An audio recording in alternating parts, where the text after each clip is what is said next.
aí em choque, vivendo a correria. Tinha o Trump foi lá, né, jogou umas bombinhas meio poderosas lá no Irã, e aí anunciaram um tratado de cessar-fogo, e eu falei, não vai cessar. Mas não deu nem um dia depois, o Irã já voltou a jogar pesadamente sobre Israel. Israel não é um povo convertido ao Senhor Jesus Cristo, a grande parte deles. Parece que 2% de Israel só, uma soma assim, que reconhece. 2% não é que creia no Senhor Jesus Cristo, reconhece Ele como enviado. Mas é uma nação que, como povo, é um povo escolhido por Deus. Como nação, é a nação de Israel. Faça aí o que fizer. Como nação, um povo total separado, é aquele povo. Tão desnorteado, desvirtuado, tão longe, mas é aquele povo. E Irã, Iraque, alguns estudiosos dizem que está meio por ali a localização do Jardim do Éden, né? Está por ali. Então, onde começou a rebeldia humana, continua. Mas uma coisa interessante, Jesus disse que quando ouvis de guerra e de rumores de guerra, nação contra nação e tudo mais, não é o fim, mas é o princípio das lutas. Como dizem muitos, que essa geração é a geração da qual vai ver o Senhor voltar.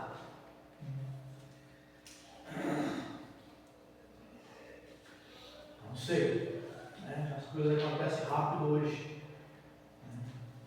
Lá no Apocalipse, por exemplo, diz assim que as 3 testemunhas vão ficar 3 dias mortas lá, jogadas no meio das ruas de Jerusalém, e o mundo inteiro vai ver. Naquela época, imaginou, como que o mundo inteiro vai ver? Se nem um binóculozinho de alcance um pouco mais longe existia. Agora hoje, quando a bomba está saindo do Irã para chegar no Israel, você vai ver a bomba chegando lá. As coisas mudaram. Por isso que eu creio de uma forma particular minha, que as 7 igrejas da Ásia, cada igreja representa um tempo, pelo que a gente conhece da história e vê, juntando o rastro de sangue com as 7 igrejas da Ásia, que é o Apocalipse capítulo 3, que nós vamos para lá. Nós vamos para a carta de Laodiceia, que é a última igreja. E eu creio que nós já estamos vivendo o tempo da Laodiceia. Por quê? Essa é uma conclusão minha. Não estou dizendo que é porque Paulo não dá e tudo mais. Essa é uma conclusão minha no que eu vejo e no que eu sinto. Que nós acabamos de ver agora há pouco aqui,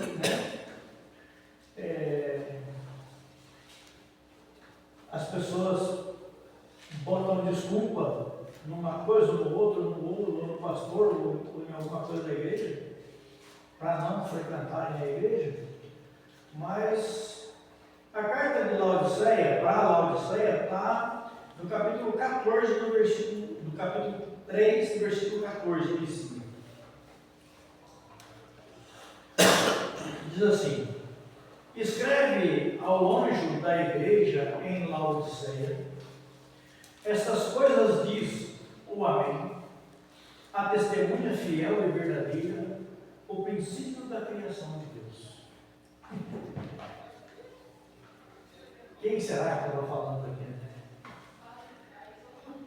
Conheço as tuas obras, sei que não és frio nem quente. Antes fosse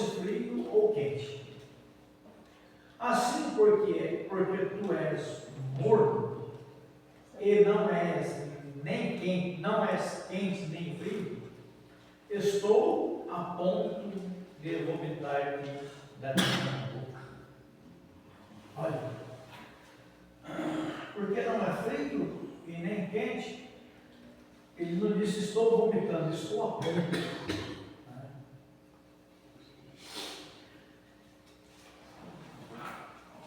Como que estamos vendo hoje o mundo cristão? Eu acostumo, quando estou lendo a Bíblia ou pensando nela e orando a Deus para que me oriente, primeiro eu olho para mim. Isso é uma sinceridade, eu vou dizer sinceridade. Eu costumo refletir na Bíblia como se eu estivesse diante de um espelho, olhando primeiro em mim, vendo o que está acontecendo comigo, o que eu estou fazendo, como eu estou me sentindo, como eu estou agindo. E não é à toa que me lembro desse versículo todos os dias, que a misericórdia do Senhor é a causa de ser consumido, porque eu sei que essa é a minha realidade. Se for vomitado, símbolo de que eu fui lançado fora de dentro das entranhas. Veja bem, é algo que está dentro, dentro do corpo, dentro das entranhas. Quando se vomita, se regurgita, quer dizer, joga fora. Não é coisa de fora, jogar coisa de fora é fácil, mas jogar coisa de dentro, E a Bíblia diz aqui que Jesus está dizendo, a revelação de Jesus, que Jesus Cristo deu ao seu anjo para me entregar sermão, Estou a ponto, estou sentindo indigestão. Começa a igreja. E nós estamos, não tem como não pensar que não estamos nessa época. Sabe? É só desânimo.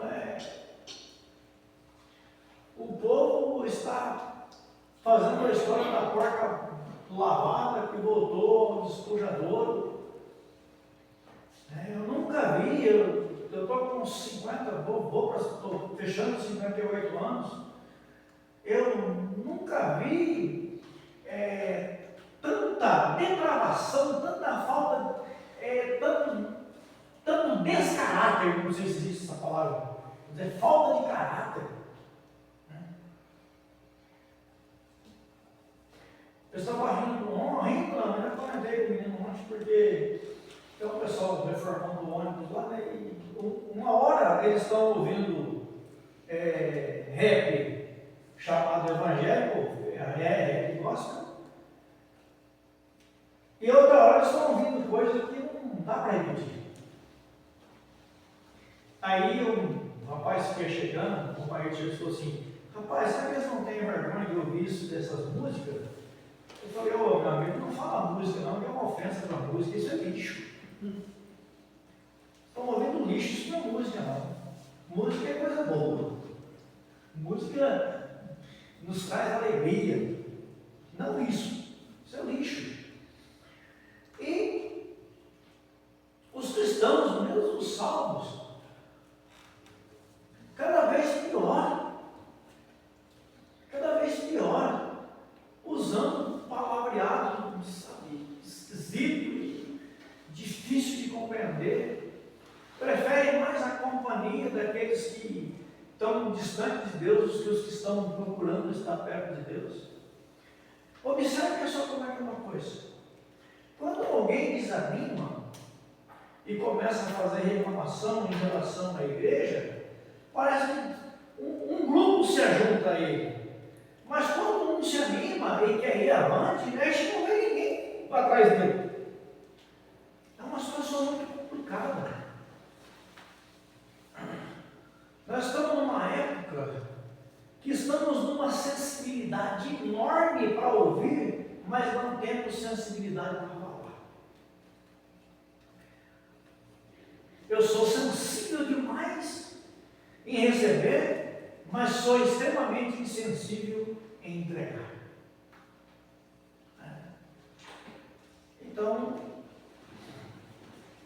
coisa complicada. As pessoas querem ter o nome no rol de membro da igreja, não sei para quê, isso não adianta de nada. De que adianta ter o nome no rol de membro? Serve para quê? Na verdade, serve mais para esse ano, porque o fulano era da tua igreja, ele estava lá. Mas não é assim? Não. Em que? Qual era o rol de membro? Qual era a membresia escrita nas igrejas do passado, começando com a igreja dos apóstolos? Quem carregava o caderninho lá com o nome da igreja, situada em tal endereço? Não tinha nome, não tinha nada escrito. Sabe? Acho que a gente não está escrito no rol de membro da igreja, não está escrito no livro da vida do Cordeiro. É muito bom fazer parte de uma igreja, precisa-se de uma igreja. Mas se o caso for para levar para o lado radical, é melhor estar escrito no céu do que aqui. É melhor estar escrito no livro do Cordeiro do que estar escrito no rol do mel da igreja batista. Seja lá qual o livro que for. Assim, o versículo 17 agora. Olha bem, porque tu dizes, sou rico, tenho prosperado e nada me falta, mas não sabes que és infeliz, miserável, pobre, cego e nu.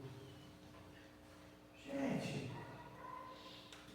a gente está cheio de vezes de dizer assim, fala que eu estou desobedecendo a Deus, mas está vendo? Está tudo bem comigo, eu não estou desagradando a Deus, está tudo bem comigo, eu estou indo bem, eu estou prosperando, eu sou melhor do que alguns que estão dentro da igreja, eu sou melhor do que... Eles dizem. Veja bem o que diz o versículo aqui, o que o anjo está dizendo. Porque tu dizes, sou rico. O crente de hoje diz, sou sábio. Eu não preciso de Bíblia, não preciso de pastor, nem do Espírito Santo eu preciso mais. Eu não sei o que virá. Eu posso, eu tenho meus direitos. Que direito? De quê? E não sabe que és. E não sabe que és infeliz, em primeiro lugar, miserável, pobre, cego e nu. É infeliz porque vive uma vida baseada em satisfação momentânea, ou em coisas, ou em prazeres da carne que lhe agrada. Quando a gente fala prazer da carne, não é só coisas pecaminosas, né, entre sexo e outras coisas que é prazer da carne. O que é um prazer da carne? Uma coisa muito simples do prazer da carne. É hora do culto, eu estou disponível para ir. Mas eu não estou muito afim. Eu tenho tempo disponível, eu posso meditar nas coisas de Deus. Mas eu não estou muito afim. Você está fazendo o prazer da carne, não do espírito. Essa é a vontade da carne. A carne, quando se toca no lado espiritual, ela está cansada, quando toca para as coisas espiritual, ela está cansada, ela está indefesa, ela está não sei o quê, mas quando toca para o lado dela, ela se alegra, ela se levanta e senta.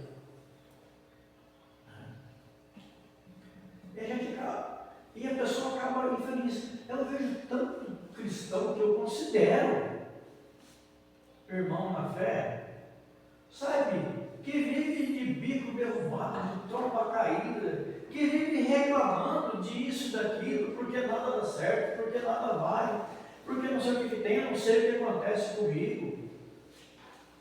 E reclama de tudo.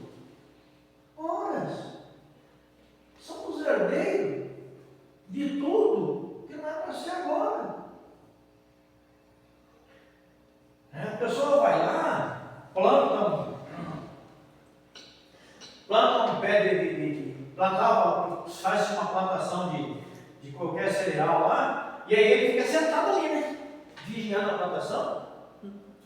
Não, ele vai embora, cuidar em outras coisas, até que a terra faça com que brote e cresça. Quando cresça no tempo devido, vem zelar, vem limpar, para esperar a chuva que Deus vai mandar, para poder colher o fruto. Mas do lado espiritual, o povo hoje quer sim pedir a Deus agora, vai embora. Eu acabei de fazer o bem para fulano ali, por que eu não recebi ainda em troca? Não. A planta nasceu, brotou, aí começa a surgir as pragas, daqui a pouco vai lá, ia lá, né, com uma enxadinha, com um cavalo passando um biquinho no meio, para poder limpar, para que a planta desenvolvesse, para que as ervas da minha não a sufocassem, para que ela produzisse. Hoje nascemos para Cristo, mas não cuida, não zela, não está cultivando a espiritualidade, então não dá fruto. Está muito apagado, muito difícil. E isso ainda bem, minha voz está saindo daqui para lá, porque aqui não está acontecendo nada disso não. Isso é ser muito hipócrita. Às vezes a gente se assusta, né? De ver as condições, os pensamentos dos fariseus, que não eram todos também, mas tinha alguns lá que ainda eram um pouco mais sinceros. Eles achavam que os outros precisavam, porque por que Jesus disse para eles assim, quando reclamaram de Jesus na casa do fariseu que ele estava lá, que não era o nome, agora do fariseu tinha convidado, eu não falo, na verdade não falo o nome, ele estava na casa do fariseu lá, e aí chega a mulher, né, chorando, sobre os pés dele e enxugando o cabelo, e ele pensou assim, e se esse homem fosse profeta, ele ia saber quem é essa mulher que está tocando nele. E Jesus, Deus, né, conhecendo o pensamento dele, disse: Simão, falou: Simão, eu entrei na tua casa, tu não me destes água para lavar os pés, não me destes um beijo de saudação, mas essa lava os meus pés com as lágrimas, enxuga com os seus cabelos e não tem cessado de beijar meus pés. Olha o nível da humildade onde chegou. Aí fez uma parábola. Olha, o que parece? Onde via R$1.000 para um credor, para um senhor, para um agiota, vamos para o agiota hoje. Onde via R$1.000 para agiota, onde via 500. Ninguém tinha como pagar, o agiota perdeu os dois. Qual você acha que vai amar mais? Aquele que perdoou mais, é isso. Essa aqui, se sentindo devendo mais a mim, né? Por isso que me ama mais, porque fui perdoada mais. Eu não vim. Os sãos não precisam de médico, mas os doentes. O que estragava o fariseu e muitos religiosos hoje é achar que ele não tem a carência que o outro que ele está julgando abaixo dele tem. Se sente tão santo que não precisa da misericórdia que o outro precisa. Muitas vezes nos sentimos assim, irmãos. Achamos que somos melhores. Né? Quando no meu coração pensa assim, pelo menos eu sou fraco sim, mas pelo menos eu não pego que nem aquele lá, já não está bom. Já não está bom. do fariseu que estava orando lá. E do publicano que estava de pé um pouco atrás dele. Eu devo reconhecer que, Senhor, a tua misericórdia é grande. Eu era tão desgraçado com ele. Eu estou aqui salvo, procurando na tua luz pela tua misericórdia. Então, os cristãos hoje estão nessa posição. Eu nem vou falar o mundo, a massa chamada evangélica, porque é um negócio mundo. Aí a coisa complica muito mesmo. Mas vamos falar de cristãos, de salvos por Cristo. Os países lutam pela independência, as pessoas lutam por independência, e o cristão ultimamente anda lutando pela independência de Deus. Tanto é que nada o que dá. Está acontecendo o que está acontecendo. E, seguindo meus pensamentos e meu sentimento de que estamos na Laodiceia, a coisa não vai de bom para melhor, mas vai de mal a pior. E aí é a hora que eu preciso me manter firme. Porque senão eu não vou ser diferente deles. Vou me tornar a mesma coisa. Não vai fazer diferença nenhuma. Eu lembro de uma história aqui. Quando eu ouvia a HCJB, tinha uma cidadezinha, beira-mar,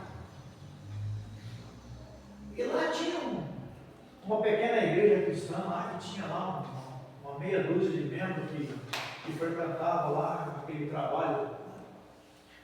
E uma noite chuvosa, muito escura e chuvosa, o líder do trabalho disse: esposa, eu fico em casa com as crianças, mas eu vou lá abrir o salãozinho. Mas não vai ninguém lá hoje. Disse: não, mas é lá no culto, eu vou para lá. Disse que foi para lá e abriu uma janela do lado oposto do vento, né? O vento estava aqui, ele abriu do outro lado a janela. Botou lá um peãozinho pendurado num prego lá dentro da salinha, com a janela aberta. E lá ele ficou cantando, meditando, orando, até que deu a hora do culto. E depois não conseguia ir embora, me achou que estava forte, e lá ele ficou até altas horas da manhã. Aí baixou uma maneira, ele parou e foi embora. Passado mais ou menos, quase uma semana, um dia num culto chegou uns homens diferentes. Entrou e ele recebeu, pregou a palavra e tudo mais. Aí depois disse assim: quem é? O senhor que é? Quem estava aqui tal dia, se assim, da tempestade, essa janela aberta, essa luz acesa? Aí eu estava aqui, porque era hora do culto. E os homens vieram se prostrar diante de Deus: o Senhor salvou nossa vida. O nosso barco naufragou, e a única direção que a gente vê aonde estava a praia era a luz que estava acesa aqui, a única luz que estava acesa aqui. Então, nadamos nessa direção com muita dificuldade, só alcançamos a praia porque tinha um norte, porque tinha uma luz da luz do escuro. Irmãos, o simples fato de eu ser cristão e estar no meio das trevas, mesmo que eu ainda não consiga pregar ou mexer em alguém, sempre alguém vê a sua atitude. Sempre alguém está vendo. Sempre alguém está notando aonde você está. Pode até se aproximar e soprar para ver se apaga a sua luz. Mas que veio. E muitas vezes não vê aquele que está ali, mas outro que está mais distante está vendo.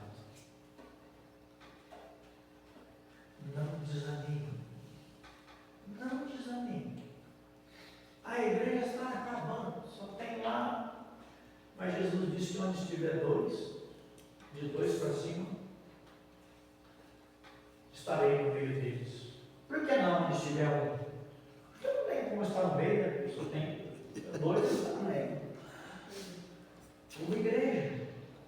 Porque em uma ele está em cada um de nós. Separadamente. E como igreja, dois. Tem jeito. Como é que você senta no meio de um? Tem que ter dois para sentar no meio, né? É só uma expressão simples que Jesus usa, mas para mostrar a realidade.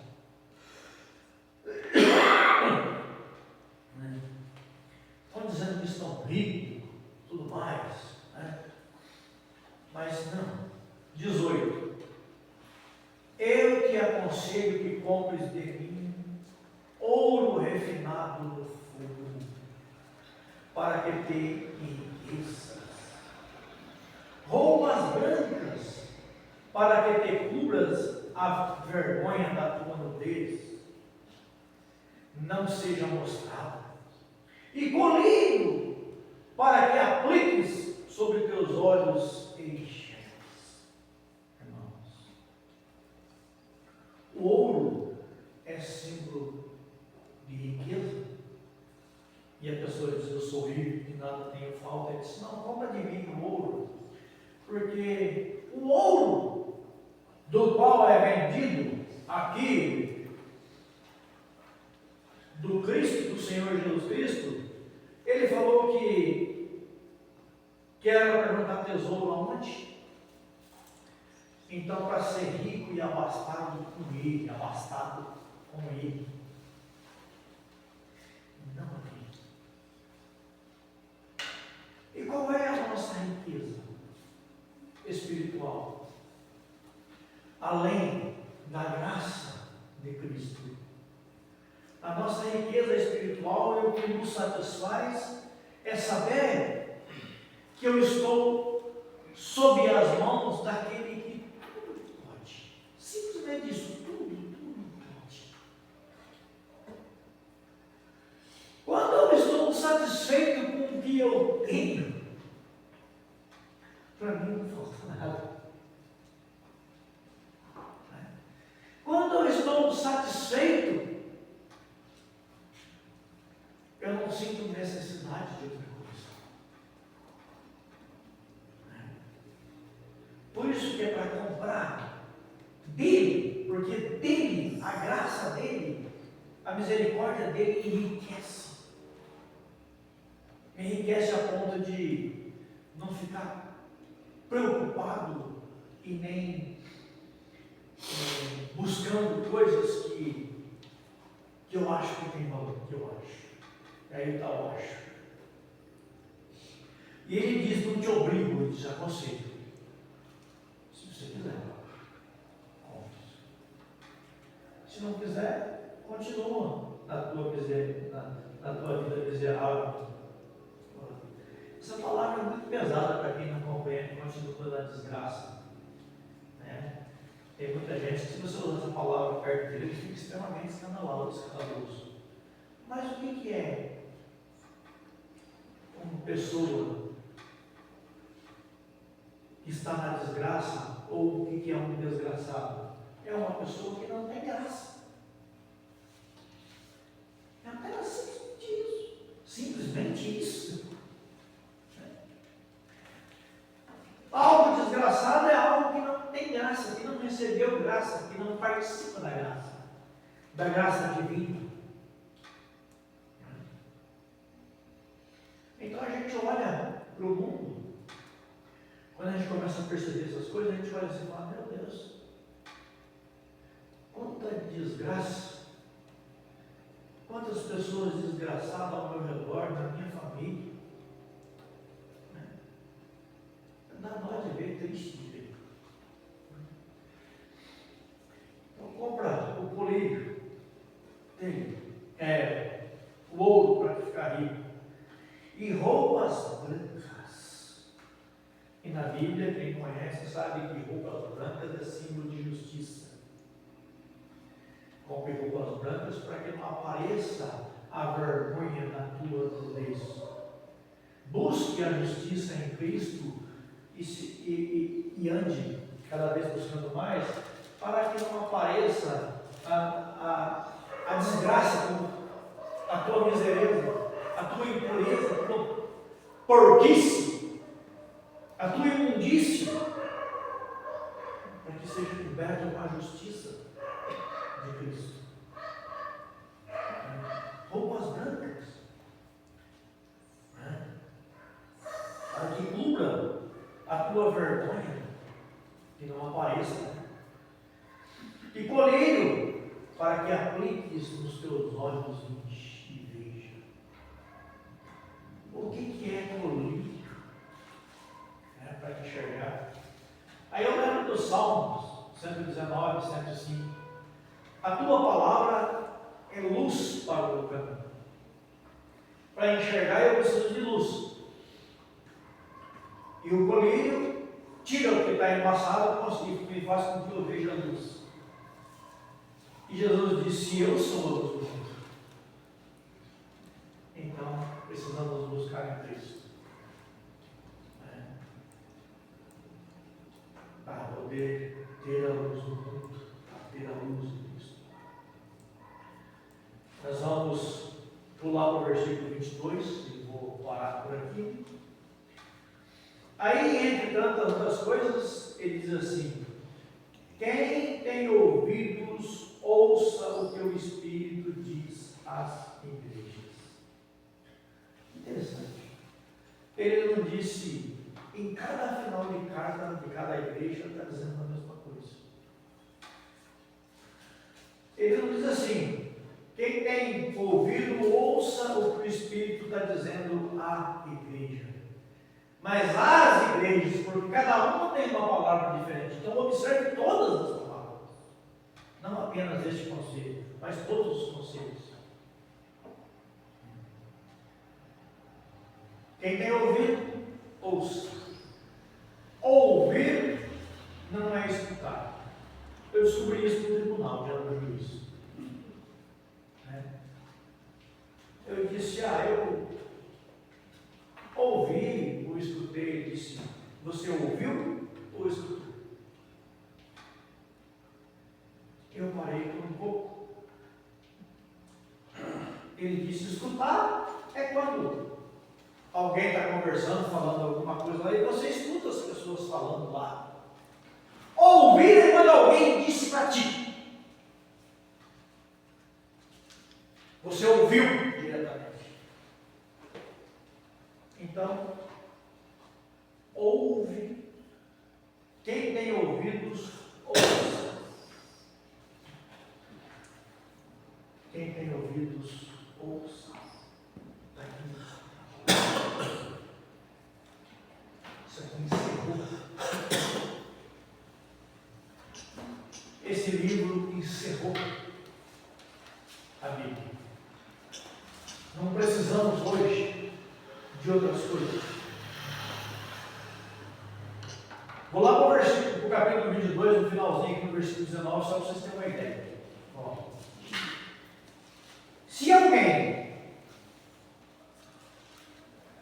o 18, dou testemunho a todo que ouvir as palavras dessa profecia, desse livro, se alguém lhe acrescentar alguma coisa, Deus lhe acrescentará as pragas escritas nesse livro. Cuidado, gente, com revelação extra-bíblica. E se alguém tirar alguma coisa das palavras desse livro, da profecia desse livro, Deus lhe tirará sua parte da árvore da vida. Tá? A nossa árvore da vida é Cristo. Então, quem acha que a Bíblia também não é assim não. Tirar algumas coisas aí, a gente tinha um tempo atrás, era uma certa autoridade, para tirar algumas coisas, e tinha outra que era acrescentar. E meu Deus.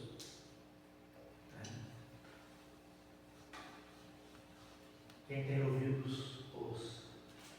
Vamos ouvir a palavra de Deus. Deus abençoe.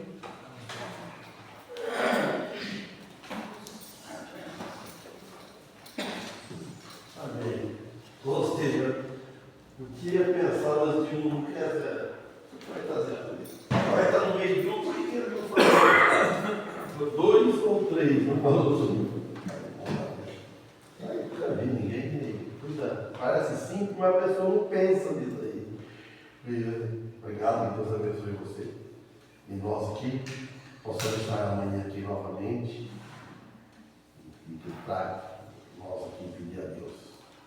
Vamos louvar o Senhor?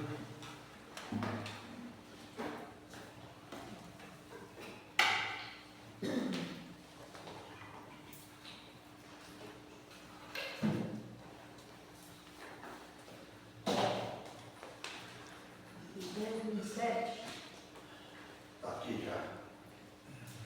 227 é maior.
Oremos.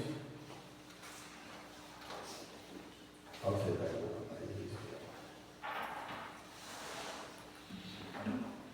Senhor Deus, queremos te agradecer por mais um que realizado. Agradecemos, Senhor, pela a disposição do irmão Daniel, que tem a mensagem. Agradecemos por isso. Tu continua abençoando ele, você continua firme, animado. Abençoa ele, a família dele. E abençoa nós também nessa igreja, que possamos estar amanhã aqui novamente, Pai. Tudo isso nos dê uma boa noite, de acordo com a vontade. Em nome de Cristo te pedimos, em nome dele agradecemos. Com perdão de nossos pecados. Amém.